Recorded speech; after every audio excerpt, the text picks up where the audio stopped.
So welcome everyone. तो आज के लेक्चर में हम जीओसी की प्रैक्टिस करने वाले हैं।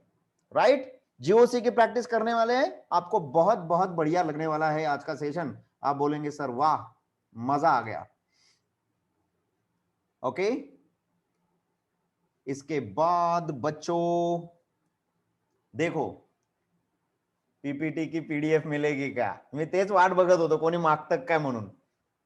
बिलकुल देणार नाही, बिलकुल कोणालाच नाही, पीडीएफ नाही, काही नाही। दररोज लेक्चर करायचा। In which of the following compounds hydroxylic proton is the most acidic. Hydroxylic यानी OH का प्रोटॉन सबसे ज्यादा एसिडिक किसका है? सबसे ज्यादा एसिडिक किसका है बेटा? इंडक्टिव इफेक्ट का एप्लीकेशन है ना ये। किसका एप्लीकेशन है? इंडक्टिव इफेक्ट का एप्लीकेशन है बेटा।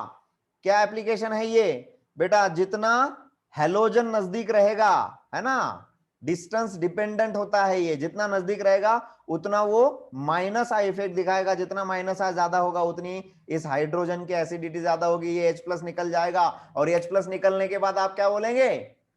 जा सिमरन जी ले अपनी जिंदगी। है क्या नहीं?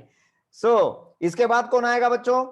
इसके बाद 1 2 3 1 2 3 थर्ड पे आ रहा है। 1 2 3 1 2 ये सेकंड आ रहा है। डी के बाद आएगा ए, है कि नहीं? ए के बाद कौन आएगा बच्चा? ए के बाद कौन आएगा? सी, और उसके बाद आएगा बॉम्बे। अच्छा लगा, अच्छा लगा, अच्छा लगा, अच्छा लगा, अच्छा लगा। चलो चलो, बढ़िया बढ़िया से एग्जांपल लाए मैंने आज आपके लिए। This is the second example. थोड़ी देर के लिए गायब हो जाते हैं। राइट, तो बच्चों बताइए जल्दी, इसमें कहां पर होगा?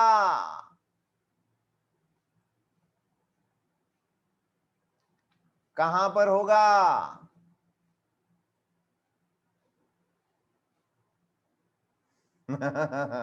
इज इट सोपा? बोलो बोलो, जल्दी बोलो, कैसा दिख रहा है ये एग्जाम्पल कैसा है? Decreasing minus I power of the given groups is, कैसा है बच्चों ये? माइनस आई किसका सबसे ज्यादा रहेगा? बी का। देखो, मैं प्रॉब्लम देखते बराबर पहले मेरा खुद का आंसर निकालूंगा, बाद में ऑप्शन की तरफ जाऊंगा, बिकॉज मुझे माइनस आई का पूरा ऑर्डर याद है। तो बच्चों बी रहेगा, उसके बाद बी के बाद कौन रहेगा? ए रहेगा, उसके बाद कौन रहेगा? नाइट्रोजन रहेगा कि फ्लोरीन रहेगा? वाह वाह वाह, बढ़िया बढ़िया, फ्लोरीन। और फ्लोरीन के बाद आएगा नाइट्रोजन। BADC है क्या? BADC ऑप्शन में है क्या? क्या बात है, बढ़िया, आ गया। सेकंड भी आ गया है दोस्तों, सेकंड भी आ गया है। सब लोग का आ गया क्या? मस्त। याद आ रहा है क्या? कॉन्सेप्ट याद आ रहा है क्या? ये पूरी ऑर्डर हम लोगों ने लिखी थी। कैसा लग रहा है ये ऑर्डर? हाँ, कुछ लोगों के तो माता पिता ने भी लिखा था रेजोनेंस वाला ऑर्डर, याद है क्या? माता पिता ने भी लिखा था। ठीक है, चलिए चलिए आगे जाएंगे। Discount, this is the next one. कैसा है ये? डिस्काउंट,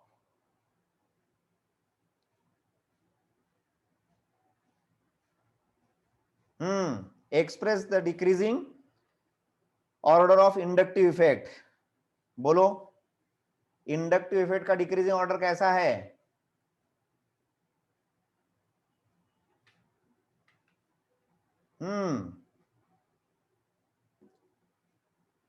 ये आएगा क्या? इंडक्टिव यानी plus I. Plus I effect में क्या आएगा बच्चों? यहां पर प्लस आई इफेक्ट में, यहां पर इंडक्टिव इफेक्ट इसका देखो, इसका देखो, इसका देखो, ये टर्शरी है, ये प्राइमरी, ये प्राइमरी, ये टर्शरी और ये प्राइमरी है। क्या ऑर्डर रहेगा? सी सबसे ज्यादा, ग्रेट। उसके बाद डी, उसके बाद ई। प्राइमरी है लेकिन प्राइमरी के बाजू में सेकेंडरी कार्बन है, टर्शरी कार्बन है। उसके बाद ए और उसके बाद बॉम्बे। सबका करेक्ट आया क्या? जल्दी बोलो, सबका करेक्ट आया क्या? तुम्ही प्रॅक्टिस केल्यानंतर अशा टाईपचे क्वेश्चन हे तुम्हाला प्रचंड इझी वाटणार आहेत. आणि जर इझी वाटत नसतील तर इंडक्टिव्ह इफेक्टचे ऑर्डर लर्न करा. जेवढे कॉन्सेप्ट काल घेतलेले आहेत सगळ्या कॉन्सेप्ट आज रिवाइज होणार आहेत.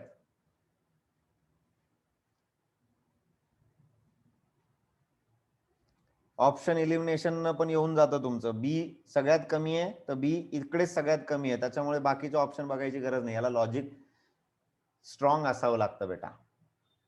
ठीक आहे. हा,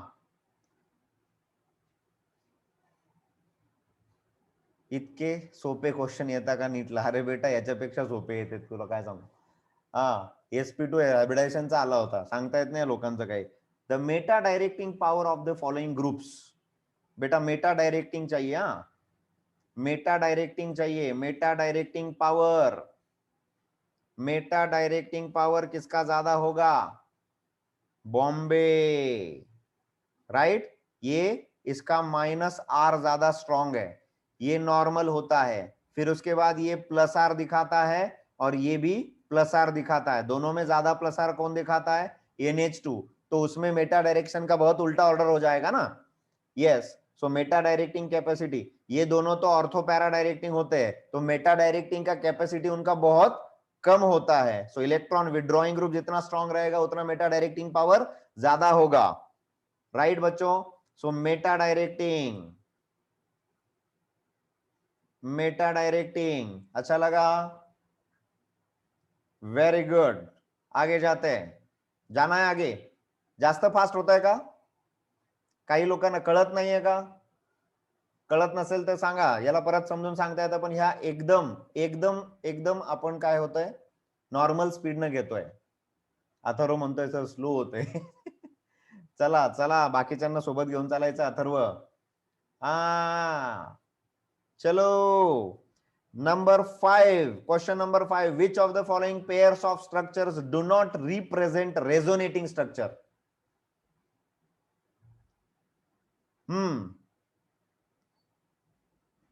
अरे हे लिहून नका घेऊ, याच्यापैकी कुठलाच प्रॉब्लेम लिहून घेऊ नका. मी याचे PDF तुम्हाला शेअर करतो. डोंट वरी बेटा. हा, लिहून घ्यायच्या भानगडीत पडू नका. सोडवा तुम्ही. हे सेशन C3 कॅप्सूल सेशन गोळीचं सेशन आहे. गोळी घ्यायची ना, आजार बरा झाला पाहिजे आपला. हा, लिहित बसायचं नाही इकडे, बुलवर्क नाही. बोलो रे. नीचे दिए गए कौन से एक दूसरे के रेजोनेटिंग स्ट्रक्चर्स नहीं है? विच of the following structure do not represent resonating structure? ये रेजोनेटिंग स्ट्रक्चर होता है, राइट. ये रेजोनेटिंग स्ट्रक्चर है क्या? ये ऊपर आ गया तो ये रेजोनेटिंग स्ट्रक्चर होगा क्या? होगा. ये एक दूसरे के रेजोनेटिंग स्ट्रक्चर है क्या? नीचे के ये रेजोनेटिंग स्ट्रक्चर है. ऑक्सीजन का लोन पेयर इधर जाएगा तो इसमें पॉजिटिव चार्ज आएगा, यहाँ पे नेगेटिव आ गया. यहां पर ये इलेक्ट्रॉन यहां पर चला जाएगा, यानी इस कार्बन पे पॉजिटिव आ गया, इस ऑक्सीजन का नेगेटिव पॉजिटिव चला गया. ये भी होगा. यहां पर ये स्ट्रक्चर इधर जाएगा, डबल बॉन्ड इधर जाएगा, ये खींच लेगा, तो यहां पर नया डबल बॉन्ड आ गया, पॉजिटिव चार्ज आ गया, नेगेटिव चार्ज आ गया, ये भी रेजोनेंस स्ट्रक्चर हो गया. तो कौन सा नहीं? This is not resonance structure. तो फिर ये कौन है? अरे भैया ये कौन है? ओहो, दिस इज टाउमर. ये क्या दिखाता है? टॉटोमेरिज्म दिखाता है बच्चों. अच्छा लगा? So this is keto and this is enol. Keto enol tautomerism. क्या होता है इसमें? कीटो और इनॉल में 1,3 हाइड्रोजन शिफ्ट होता है. C3 मध्ये कार्बनवर पॉझिटिव्ह चार्ज आहे, इकडे या कार्बनवर पॉझिटिव्ह चार्ज आहे, इकडे आधी ऑक्सिजनवर पॉझिटिव्ह होता बेटा. अथर्व.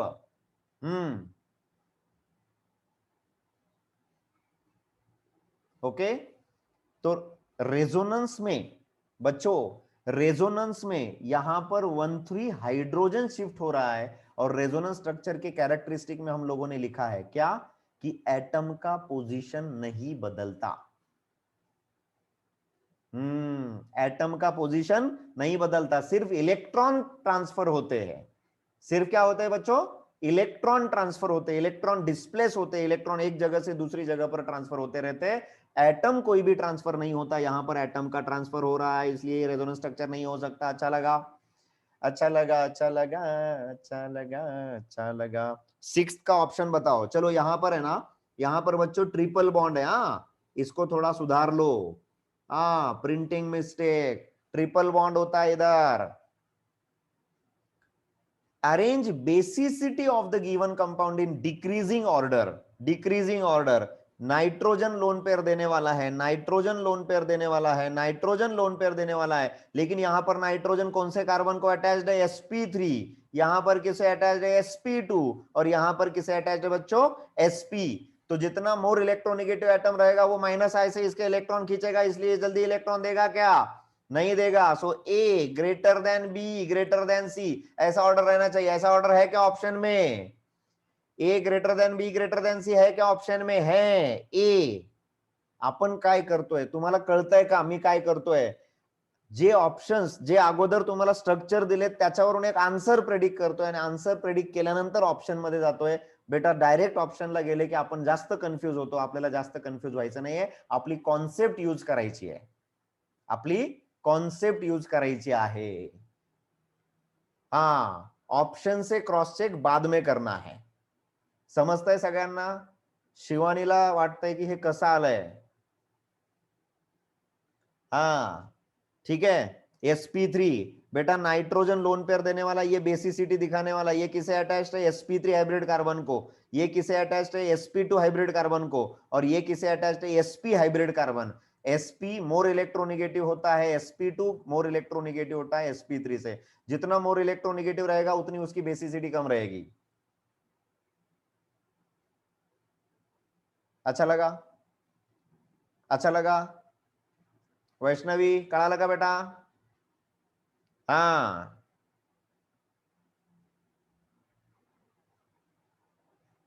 जितका जास्त अनसॅच्युरेटेड तितका त्याची इलेक्ट्रोनिगेटिव्हिटी जास्त राहणार आहे। जेवढी इलेक्ट्रोनिगेटिव्हिटी जास्त तेवढा त्याची नाइट्रोजन जो अटॅच त्याची बेसिसिटी कमी राहणार आहे। Next, which of the following structure the electrophilic attack of nitronium ion will place at meta position? बच्चों सवाल वापस एक बार सुनो। In which of the following structures the electrophilic attack of nitronium ion, nitronium ion कौन होता है रे? NO2 plus, NO2 plus is an electrophile, electrophile. तो वो इलेक्ट्रोफाइल कौन से मॉलिक्यूल में मेटा पोजीशन पर लगेगा? तो आपको पता है जिस मॉलिक्यूल में NO2 या कोई भी इलेक्ट्रॉन विड्रॉइंग ग्रुप बेंजीन को अटैच होता है, इलेक्ट्रॉन विड्रॉइंग ग्रुप बेंजीन को अटैच होने के बाद वो -R इफेक्ट दिखाता है, तो उसका मेटा पोजीशन नेगेटिवली चार्ज होता है और वहीं पर इलेक्ट्रोफाइल लगता है। तो यहां पर O- कौन है? It is electron donating group. CF3 कौन है? Electron withdrawing group. Cl क्या है? Electron withdrawing but ortho para directing, exception है ये। और NO2 क्या है बच्चों? It is electron withdrawing group. तो सेकेंड एंड फोर्थ मॉलिक्यूल है जहां पर वो मेटा पोजीशन पर लगेगा। तो सेकेंड एंड फोर्थ का ऑप्शन ये मिला आपको। मैं ऑप्शन के पास गया क्या? नहीं, लास्ट में गया ऑप्शन के पास, जिसकी वजह से हमारा कॉन्फिडेंस मेंटेन रहता है, हमारे कॉन्सेप्ट्स अच्छे लगते हैं बच्चों। क्वेश्चन नंबर 8, क्वेश्चन नंबर 8, वाह वाह वाह वाह, विच of the following is the strongest base? गडबड करायची नाही। ह्या कॅप्सूल सिरीज मध्ये जे क्वेश्चन तुम्ही सोडवणार आहे, कितीही लवकर किंवा घाईत सोडवलं तरी सुद्धा करेक्टच यायला पाहिजे, इकडे प्रयोग करायचे नाही। विच of the following is the strongest base? कुछ लोगों का डी आ रहा है, वाह। हा वरचा क्वेश्चन दाखवायचा का एकदा? हा बघून घ्या, बघून घ्या।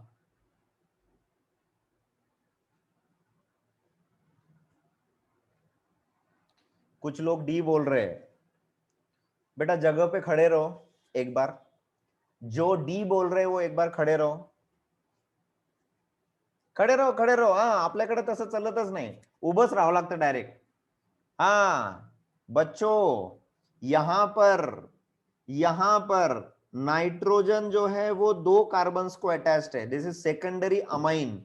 सेकेंडरी अमाइन को दोनों साइड से प्लस आई इफेक्ट है और इसलिए ये इसकी लोन पेयर ज्यादा इजीली दे सकता है। तो यहां पर इसकी बेसिसिटी है किससे, किससे, प्लस आई इफेक्ट से। यहां पर नाइट्रोजन की लोन पेयर रेजोनेंस के बाहर है, ये रेजोनेंस में लोन पेयर नहीं देता बच्चा, लेकिन ये sp2 हाइब्रिड कार्बन्स को अटैच्ड है। किसे अटैच्ड है बेटा, sp2। यहां पर ये किसे अटैच्ड है, sp3, इधर से भी sp3, ये भी sp2, इधर दोनों साइड में।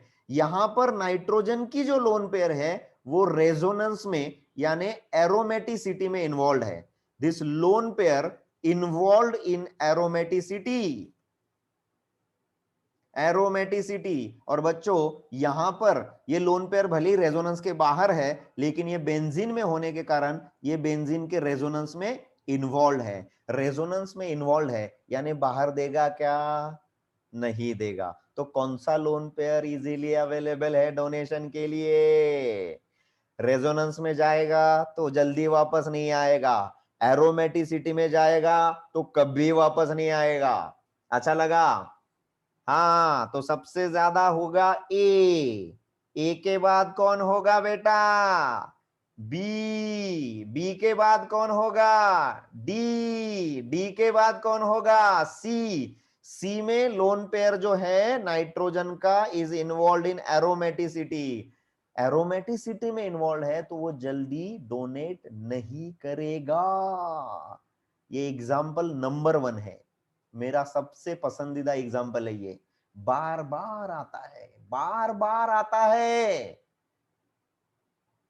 समझे क्या, राइट। हाँ, जो खड़े हो गए उनको समझ में आया बेटा, अभी बैठो नीचे। चव्हाण केमिस्ट्री हा एकमेव क्लास असेल ज्याच्यामुळे विद्यार्थी घरी पण उभे राहतात आणि ते पण 11-12 चे, रिपीटरचे सुद्धा उभे राहतात आमचे, आणि ते पण रीडिंग रूम मध्ये पण उभे राहतात। इतके मला तर रडूच येतं, हा आनंदाश्रूच येतात मला कधी कधी। चलो next question number 9, which of the following molecule has longest carbon carbon bond length. Important important important question.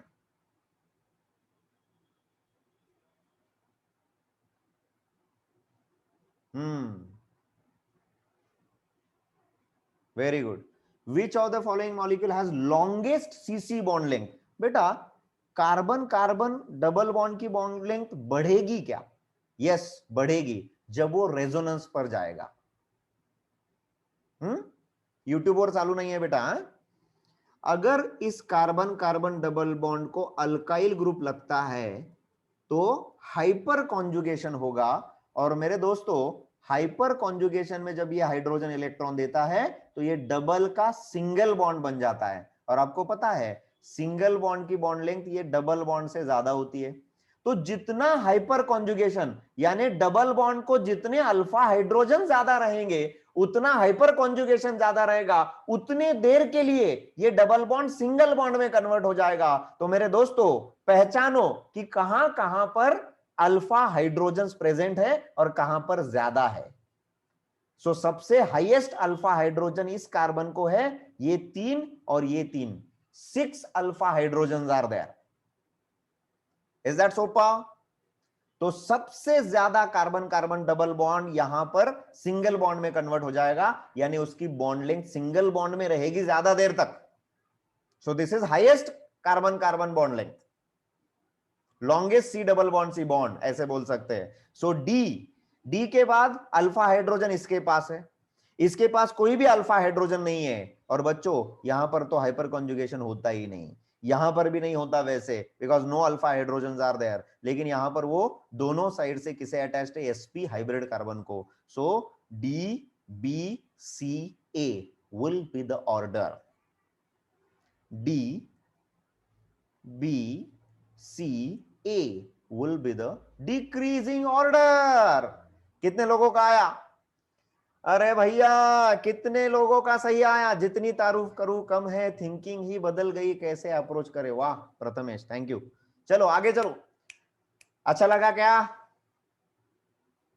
म्हणजे कमी वेळेत जास्तीत जास्त एक्झाम्पल सॉल्व्ह करण्याची टेक्निक देणार आहे मी या सेशन मध्ये. अफलातून सेशन होणार आहे तिथून पुढचे सुद्धा, अफलातून सेशन.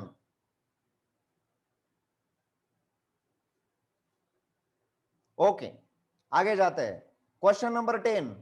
क्वेश्चन नंबर 10 बच्चों, which one of the following compounds undergoes nitration at fastest rate. Nitration यानी NO2 प्लस लगाना है बच्चों. तो कौन से बेंजीन रिंग पर NO2 ज्यादा फास्ट लगेगा? जिस बेंजीन पर इलेक्ट्रॉन डोनेटिंग ग्रुप होता है, स्ट्रांगली इलेक्ट्रॉन डोनेटिंग. इस बेंजीन पे कोई भी डोनेटिंग नहीं है. इस बेंजीन पे मिथाइल ग्रुप है, इस बेंजीन पे इथाइल ग्रुप है, इस बेंजीन पे टर्शरी ब्यूटाइल ग्रुप है. कल ही बताया था, कल के लेक्चर में लिया था, हाइपर कॉन्जुगेशन. यहां पर बेंजीन रिंग में इलेक्ट्रॉन डोनेशन में हाइपर कॉन्जुगेशन का कॉन्सेप्ट लगेगा तो बी सबसे ज्यादा रहेगा, बिकॉज इसके पास 3 अल्फा हाइड्रोजन है बच्चों. इसके पास 2 अल्फा हाइड्रोजन, इसके पास 9 अल्फा हाइड्रोजन, बट ये प्लस आई इफेक्ट से डोनेट कर सकता है. और इसके पास कोई भी ग्रुप नहीं है भैया. तो नाइट्रेशन का फास्टेस्ट रेट होगा बी, का बाद होगा सी, के बाद होगा डी, के बाद होगा ए. अच्छा लगा? मस्त वाटलंय का? मस्त वाटलंय का एकदम?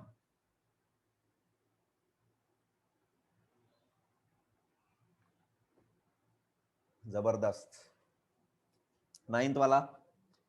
नाइन्थ वाला रिकॉर्डिंग में देख लेना बेटा ईशा. हाँ, ये जुग जुग गाडी आहे, ये आगे चली गई तो पीछे नहीं आती. राइट? हाँ, तो पूर्ण कॉन्सन्ट्रेशन देऊन प्रत्येक एक्झाम्पल करा. जर एक्झाम्पल सुटलं तर रेकॉर्डिंग मध्ये करा. चालेल? हा, रेकॉर्डिंग मध्ये करा. चलो आगे जाएंगे. This is question number 11. My dear friends, arrange their acidic strength.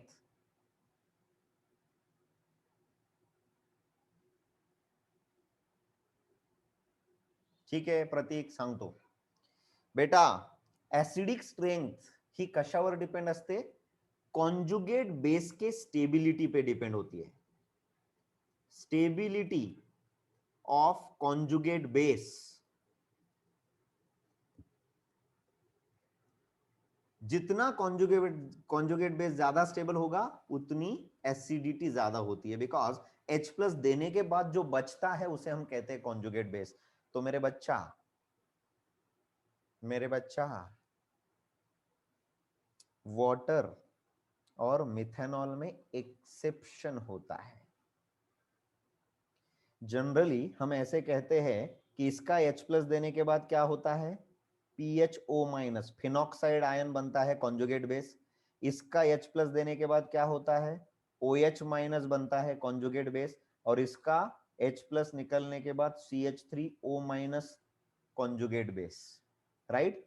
तो आप लोगों को भी पता है कि CH3O माइनस यानी RO माइनस, हाँ CH3O माइनस की बात नहीं कर रहा हूं, RO माइनस कोई भी हो वो HO माइनस से कम स्टेबल है, यानी ये H प्लस फास्ट ले लेगा, यानी इसका जो अल्कोहल होगा उसकी एसिडिटी कम होगी. Except methanol. मिथेनॉल से OH माइनस. अच्छा लगा? आपको लगा था कि CH3O माइनस और OH माइनस में है ना कौन जल्दी रिएक्ट होगा? मिथेनॉल होगा.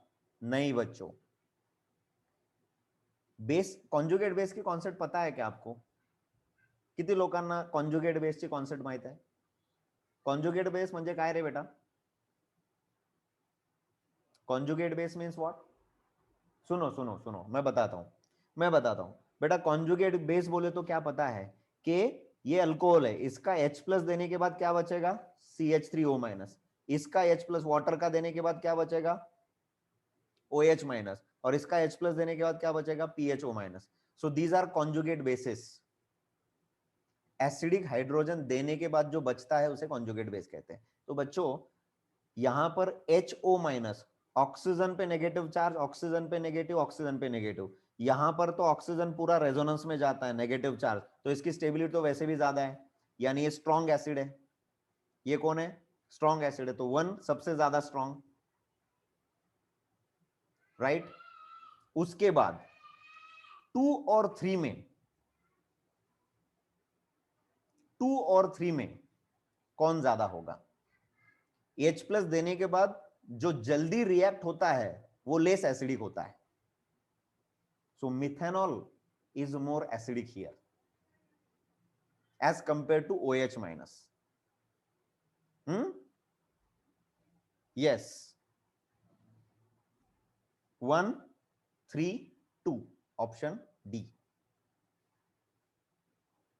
कितने लोगों का आया सही? 1 3 2, कितने लोगों का सही आया? एक्सेप्शन यहां पर है कि OH- is less stable then CH3O-। तो जो ज्यादा स्टेबल है उसका कॉन्जुगेट एसिड, सुनो इसको ऊपर लेता हूं भैया, जो ज्यादा स्टेबल है उसका कॉन्जुगेट एसिड ज्यादा एसिडिक होगा ना, और जो कम स्टेबल है उसका कॉन्जुगेट एसिड वीक होगा, यानी वो जल्दी H+ नहीं देगा। क्लियर हो गया क्या? यहां से इथेनॉल अगर आया तो वो वाटर से कम हो जाएगा।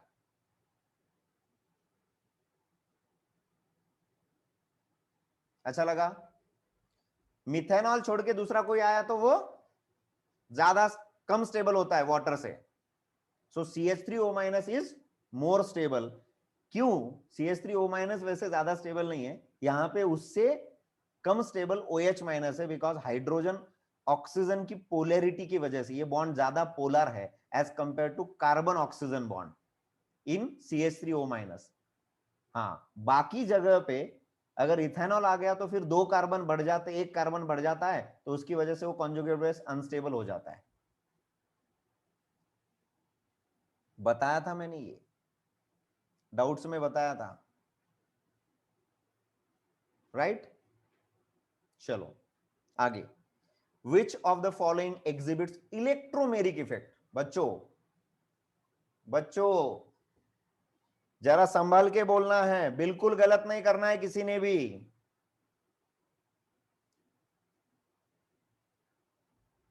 Electromeric effect is the pi electron transfer. Alkane में पाई बॉन्ड है क्या? नहीं। अल्काइल हैलाइड में है क्या? नहीं। फंक्शनल ग्रुप की बात कर रहा हूं, हाँ, आर ग्रुप की नहीं।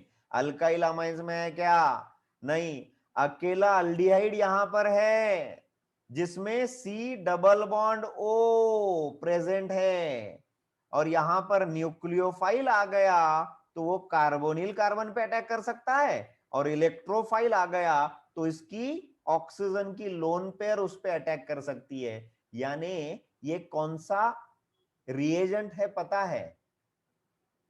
ये न्यूक्लियोफाइल भी हो सकता है और इलेक्ट्रोफाइल भी हो सकता है, तो ऐसे रिएजेंट्स को बोलते हैं एम्फीफिलिक। क्या बोलते हैं बच्चों? एम्फीफिलिक। ले भी सकता है, दे भी सकता है। अच्छा लगा? कैसा होता? हाँ, प्रत्येक गोष्टीमध्ये तुम्हाला क्वेश्चन सॉल्व करत असताना हे समजलं पाहिजे की बरोबर उत्तर ठीक आहे, पण जे चुकीचे आहेत त्याच्यामध्ये काय नाहीये, ते का उत्तर येत नाहीये। मित्रांनो, हे कळालं ना तर तुम्हाला पुढे जायला काहीच प्रॉब्लेम नाही।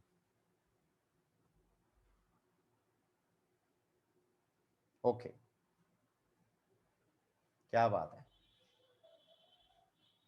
पुढे जाऊया पिल्लांनो, मस्त मस्त क्वेश्चन काढलेत मी तुमच्यासाठी आज। हा, वावच म्हणाले पाहिजे तुम्ही। Rank the following free radicals in order of decreasing stability. बढ़िया क्वेश्चन है। डिक्रीजिंग स्टेबिलिटी, बोलिए दोस्तों, बोलिए।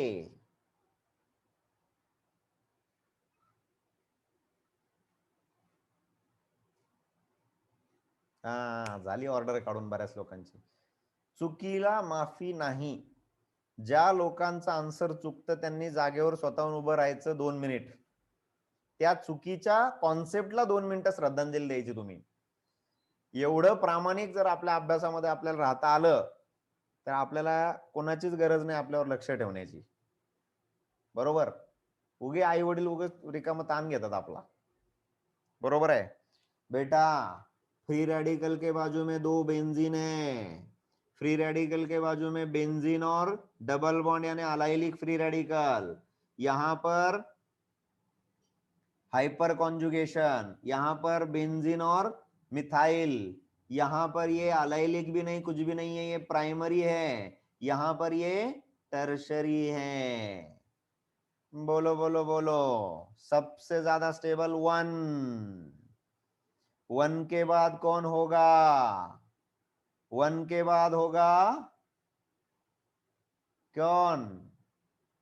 डायरेक्ट येते इलिमिनेशन. इलिमिनेशन ने डायरेक्ट येते. ठीक है ना. तरी पण करून बघू ना बाळा. हाँ 1 के बाद 2 होना चाहिए. देखा ये बेंझिलिक और अलायलिक साथ में है. 1 2 1 2 1 2 दोन ऑप्शन मध्ये आहे. म्हणजे ए आणि सी मध्ये उत्तर पाहिजे. नंतर इकडे 3 आणि इकडे 4 आला.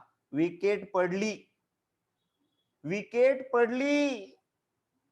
यहां पे 3 नहीं 4 आएगा. एक ही आंसर है वहां पर. विकेट पडली. क्वेश्चनची विकेट पडली रे, आपली नाही. आपण घाई केली तर आपली पडते. ज्यांनी घाई केली त्यांना नीट आणि जेई -1 दी.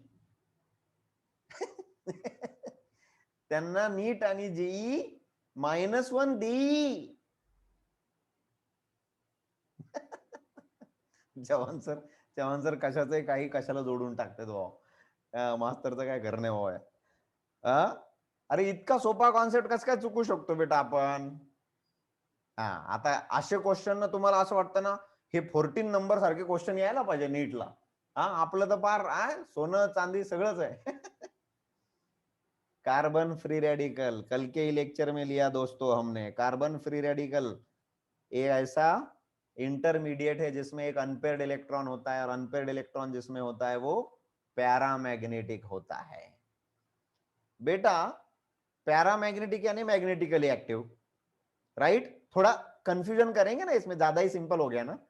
तो बेटा फेरोमैग्नेटिक यानी वो भी तो मैग्नेटिकली एक्टिव होता है. फिर यहां पे आंसर पैरामैग्नेटिक आएगा कि फेरोमैग्नेटिक आएगा?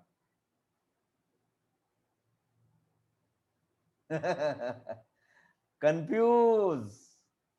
ठीक है पैरामैग्नेटिक आएगा. हाँ बहुत सारे लोगों ने बोल दिया पैरामैग्नेटिक. अच्छा फेरोमैग्नेटिक क्यों नहीं आएगा? हाँ रिपीटर वाले सगळ्यांनी सांगा.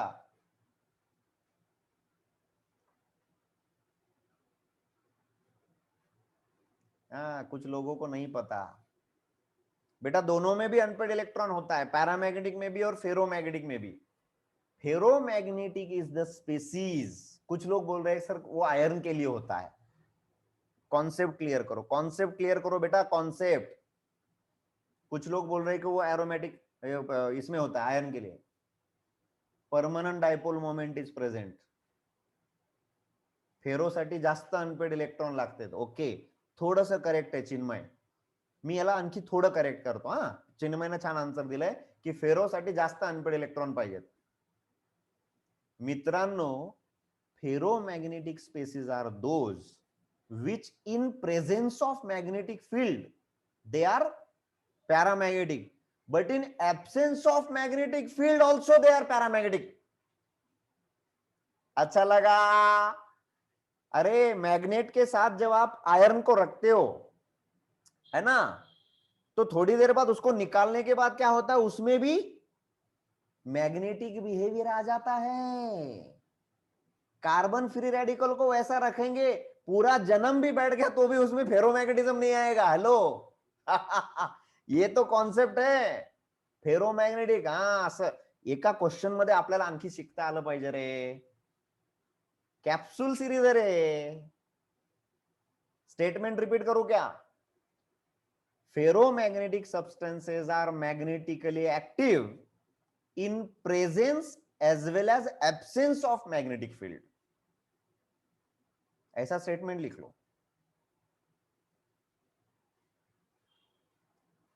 Ferromagnetic substances are magnetically active in presence as well as absence of magnetic field. मज्जा आली का? मज्जा आवी गयो. ये लो. प्याराचा स्टेटमेंट काय आहे? ज्याच्यामध्ये अनपेड इलेक्ट्रॉन तो पॅरामॅग्नेटिक. एवढा काय लोड नाही घ्यायचा त्याचा.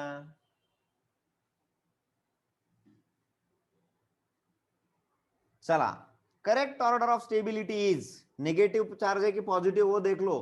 एका एक्झाम मध्ये ना एका लेकरांनी एक्झॅक्ट अपोजिट ऑर्डर काढली होती. त्याला ते कळालंच नाही वरचं बघायचं असते म्हणून. बेटा हे बघायचं. हा बेटा, हे डोक्यात घेऊन जायचं नाही.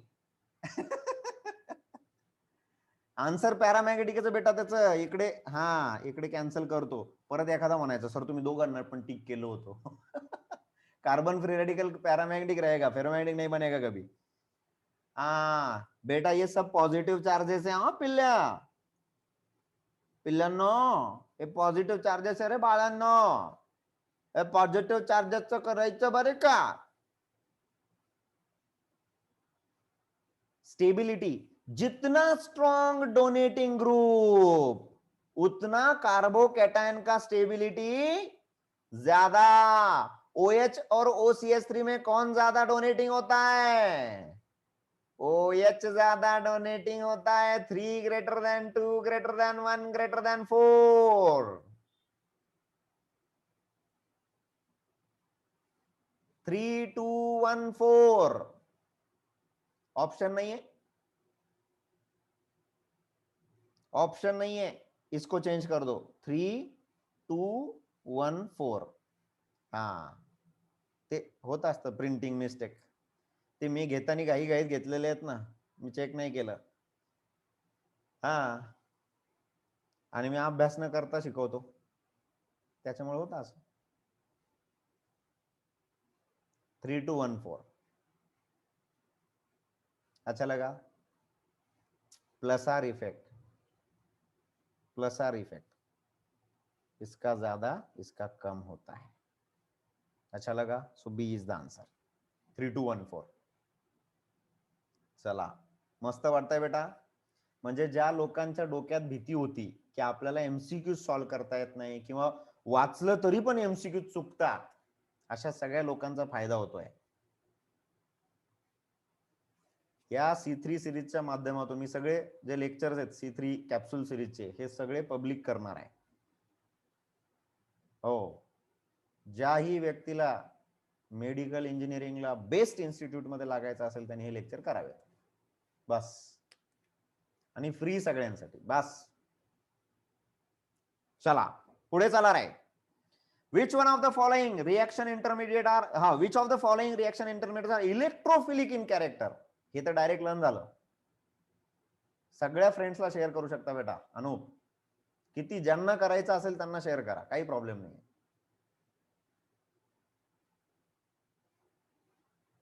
बोलो बोलो. कार्बोकैटायन इलेक्ट्रोफिलिक होता है, कार्बेनायन न्यूक्लियोफिलिक होता है, फ्री रेडिकल इलेक्ट्रोफिलिक होता है, कार्बिन इलेक्ट्रोफिलिक होता है. ACD, C option.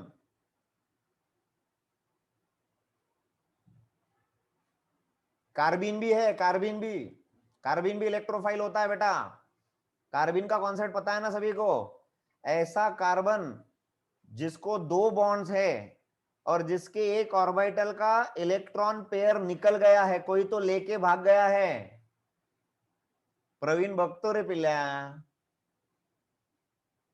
हे आमच्या 11वीच्या पोरांचे मला इतकं भारी आवडतं ना.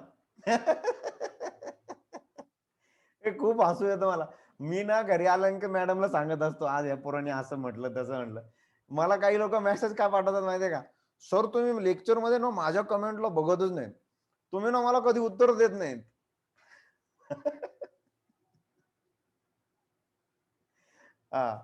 अरे इतकं मस्त क्वेश्चन असतात ना त्यांचे, अरे बाप रे, जबरदस्त. अरे सोडून द्या रे, कुठं अटकतात त्या छोट्या छोट्या गोष्टींमध्ये. नाही नाही वाचलं तर डबल टाकायचं एखाद्या वेळेस, त्याला काय असतं, फक्त जास्त वेळा टाकू नका मला इरिटेट करून. चला, increasing order of electrophilic substitution. Electrophilic substitution किसमें होगा बेटा? जिस रिंग पर इलेक्ट्रॉन डोनेटिंग ग्रुप रहेगा वहां पर इलेक्ट्रोफिलिक सब्स्टिट्यूशन ज्यादा होता है।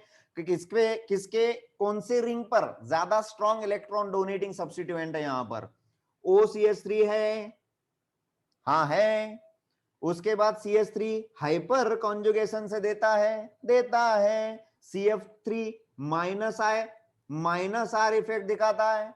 ये बेंजीन के इलेक्ट्रॉन पुल करता है, तो इस पे इलेक्ट्रोफिलिक सब्स्टिट्यूशन बहुत कम होगा। तो फोर्थ सबसे कम, ऐसा एक ही ऑप्शन है, एलिमिनेशन से भी आ जाएगा। हेलो, फोर्थ वाला सबसे कम, उस पे विड्रॉइंग ग्रुप है ना डायरेक्ट, तो इलेक्ट्रोफिलिक सब्स्टिट्यूशन ज्यादा होगा क्या? इलेक्ट्रोफिलिक सब्स्टिट्यूशन उस रिंग पे ज्यादा होता है जो रिंग इलेक्ट्रॉन रिच होता है, और इलेक्ट्रॉन रिच होने के लिए उस पर इलेक्ट्रॉन डोनेटिंग सब्स्टिट्यूएंट अटैच चाहिए, इलेक्ट्रॉन विड्रॉइंग सब्स्टिट्यूएंट अटैच होगा। तो दोस्तों वहां पर इलेक्ट्रोफिलिक सब्स्टिट्यूशन ज्यादा नहीं होगा। वैसे भी आंसर आ जाता है, समझे ना? हा तर फायदा असतो, जेव्हा जास्त प्रॅक्टिस होते ना तुमची, तुम्हाला पटपट इलिमिनेशन करता येतं ऑप्शन मध्ये. हा, मी सांगतो तुम्हाला ना, फायनल एक्झामचा पेपर 30 to 40 मिनिट्स मध्ये सुटलाच पाहिजे कुठल्याही परिस्थितीत. केमिस्ट्रीचा वेळ फिजिक्सला द्यायचा आहे आपल्याला. रिस्पेक्ट फिजिक्सचा रिस्पेक्ट. चलो, OH क्या पूछा है? Arrange the following phenols in increasing order of pKa value. ये बढ़िया है बेटा, एक रिलेशन लिहिलंय तुम्ही, pH is directly proportional to pK. pH is directly proportional to pK, which is inversely proportional to acidity. तो एसिडिटी में किसकी एसिडिटी ज्यादा रहती है? Orthonitro, paranitro, metanitro. दोस्तों, paranitrophenol is exceptionally more acidic because of intermolecular hydrogen bonding. याद आया क्या? अरे याद आया क्या रे? असं झकास. ज्यांना हे एक्सेप्शन माहित आहे, ज्यांना एक्सेप्शन माहित नाही त्यांच्यासाठी ऑर्डर येऊन गेली थोड्याच वेळापूर्वी, 2 greater than 1 greater than 3. आहे का नाही? ज्यांचं चुकलंय त्यांनी बघा, पीएच हा रिलेशन लक्षात ठेवा मित्रांनो, ये रिलेशन आपके लाइफ का बहुत बढ़िया रिलेशन है। हाँ, ये बना तो आपकी शादी का भी बन जाएगा। हाँ, ये एक्सेप्शनली स्ट्रॉन्ग एसिडिक होता है। इसके बाद ये भी नहीं, पहला नहीं, बिकॉज यहां पर इंट्रामोलिकुलर हाइड्रोजन बॉन्डिंग होती है। हाइड्रोजन बॉन्डिंग किसी भी तरह की रहो, इंटर या इंट्रा, वो नॉर्मल से तो ज्यादा ही एसिडिक रहेगा। सो 1 सबसे कम एसिडिक, 3 सबसे ज्यादा, और 2 बीच में आएगा। Answer A. अच्छा लगा? Correct order of stability of the following, जल्दी, फास्ट। हाँ सॉरी, अरे एसिडिटी का ऑर्डर बोल दिया मैंने, पीके का ऑर्डर रिवर्स होगा। हेलो, अरे पीके का ऑर्डर बताना है। पीके तो क्या हो जाएगा? 3 सबसे कम, फिर उसके बाद 2, फिर उसके बाद 1। ऑप्शन क्या आएगा? गलती। देखो, मुझसे भी बताते गलती हो गई, दूसरा कुछ सोच रहा था मैं कि टाइम कितना हो। ऑर्थो इफेक्ट नसतो रे ऋतुजा, फेनॉल येते। ऑर्थो इफेक्ट फक्त कार्बोक्सिलिक ऍसिड मध्ये असतो पिल्या। इसी को सिली मिस्टेक कहते हैं क्या रे? म्हणजे जो प्रश्न सोडवतो त्याच्यावर लक्ष नाही आणि त्याच्या खालच्या प्रश्नाला बघतोय आपण।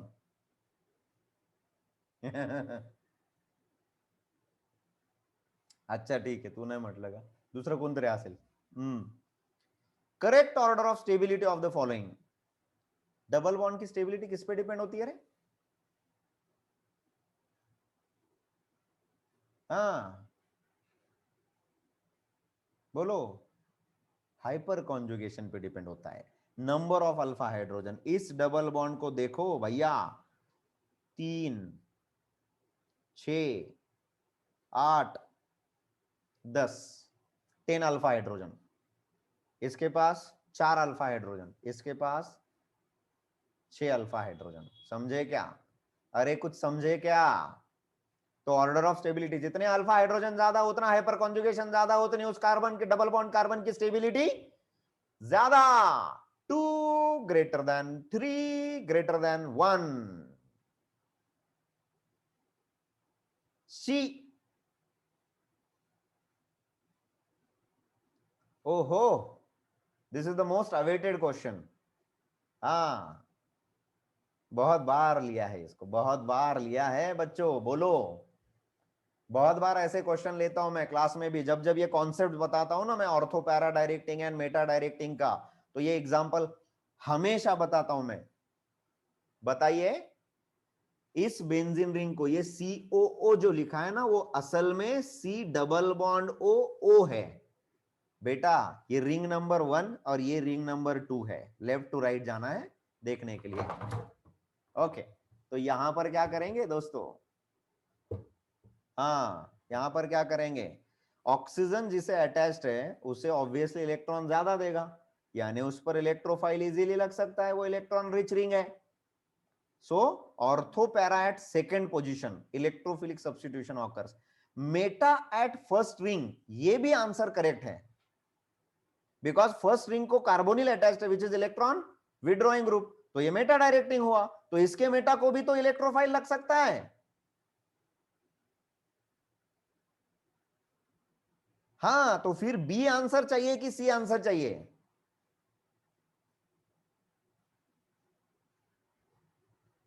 क्यों? मोर करेक्ट आंसर है सी. क्यों? कि बेटा इलेक्ट्रॉन विड्रॉइंग ग्रुप रिंग को डीएक्टिवेट करता है. ओके. हाँ, तो डीएक्टिवेट करने की वजह से वहां पर नेगेटिव चार्ज तो बनता है, लेकिन जब ऑप्शन ही नहीं है दूसरे किसी का, तो वहां पर मेटा पोजीशन पर इलेक्ट्रोफिलिक सब्स्टिट्यूशन होगा. हाँ, बिकॉज ये लोन पेयर देने की वजह से ये रिंग ज्यादा एक्टिवेटेड रिंग रहेगी और ये डीएक्टिवेटेड रिंग हो जाएगी. हा, फक्त या ठिकाणी क्वेश्चन नॉर्मल विचारलेला आहे, पेपरमध्ये जास्त करेक्ट विचारतात की मेजर प्रोडक्ट कौन बनाएगा, है ना. This is more corrected question. Major product electrophilic substitution का कौन बनाएगा, ऐसा क्वेश्चन आएगा, that will be corrected one. अब इसमें जहां ये थोड़ा कंफ्यूजिंग क्वेश्चन हो गया, राइट. तो बी भी आ सकता है, सी भी आ सकता है, लेकिन ज्यादा एक्टिवेटेड रिंग पर इलेक्ट्रोफिलिक सब्स्टिट्यूशन ज्यादा होता है, मेजर प्रोडक्ट वहां पर बनता है. Getting this? Is it simple सोपा? टाइम हो गया है 9:30. लास्ट के 2 एग्जांपल सॉल्व करेंगे. जेई में मल्टीपल में आ सकता है ऐसा question. Arrange the following in decreasing order of their basic nature. यार ये तो अभी हुआ ना, थोड़ी देर पहले रिपीट हो गया है, रिपीट हो गया थोड़ा. हाँ, पीरियडिन का लोन पेयर बाहर होता है, ये सॉरी, पीरियडिन, पायरॉल, एनिलीन. कभी स्ट्रक्चर ना देते हुए नाम भी आ सकता है कि नहीं?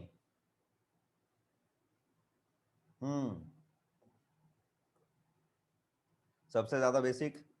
अच्छा, पीरिडिन और एनिलीन में ज्यादा बेसिक कौन होता है? pyridine is more basic. 1 greater than 3 greater than 2. 1 greater than 3 greater than 2. Option B. हाँ, बहुत लोग मिस्टेक कर देते इसमें बार बार, त्याच्यामुळेच इतक्या रिपीटेडली घेतो ना मी असे प्रश्न. डायरेक्ट एक घाव 2 तुकडेच करायचे अशा कॉन्सेप्टचे. कन्फ्युजन पुढच्या 7 पिढ्यांना कन्फ्युजन नाही झालं पाहिजे. हा, कळालं का रे?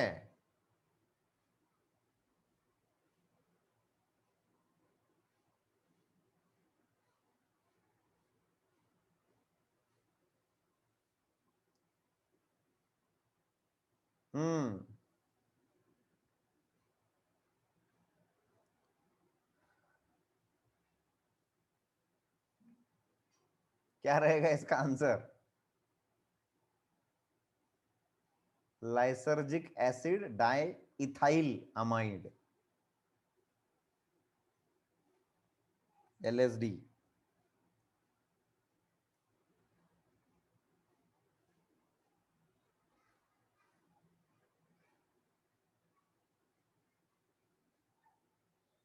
LSD।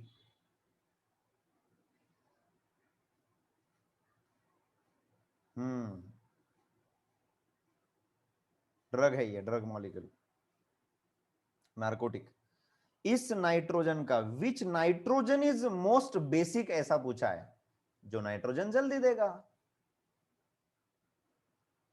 ये नाइट्रोजन का लोन पेयर देखो, डबल बॉन्ड के बाजू में है तो रेजोनेंस में रहेगा, रेजोनेंस में रहेगा इधर। ये नाइट्रोजन का लोन पेयर कहीं पे रेजोनेंस में है क्या? नहीं। ये नाइट्रोजन का लोन पेयर कार्बोनिल के रेजोनेंस में है। डबल बॉन्डचा तरी ठीक होता, कार्बोनिलचा रेझोनन्स मध्ये बायको बायको, म्हणजे पैसे बायकोकडे गेले की परत देत नाही। इज इट सोपा? हा, आणि ह्या नायट्रोजनची लोन पेअर आईकडे गेलेली आहे, आई तरी थोडी परत देते वापस, आणि इकडे हा अनमॅरिड आहे, अनमॅरिड, कोणालाच द्यायची नाही याला लोन पेअर। अरे सॉरी सॉरी, बरं झालं आठवण करून दिली, मी घरी आहे।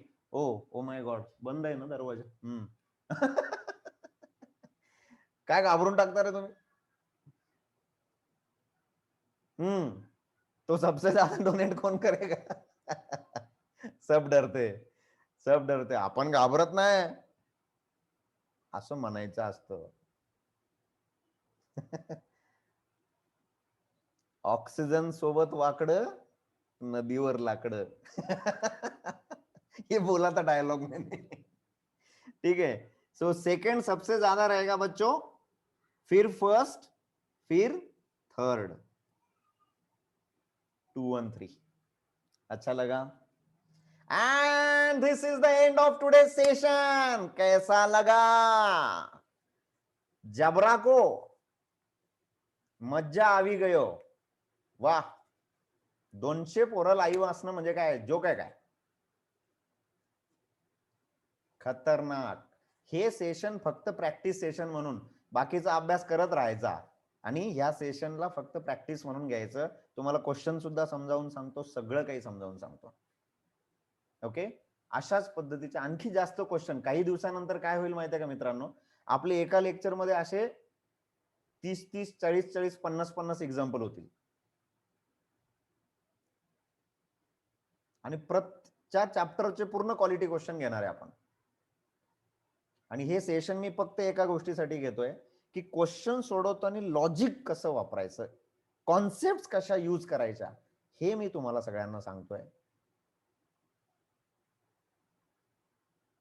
बेस्ट हो, डेली असणार आहे बेटा हे सेशन।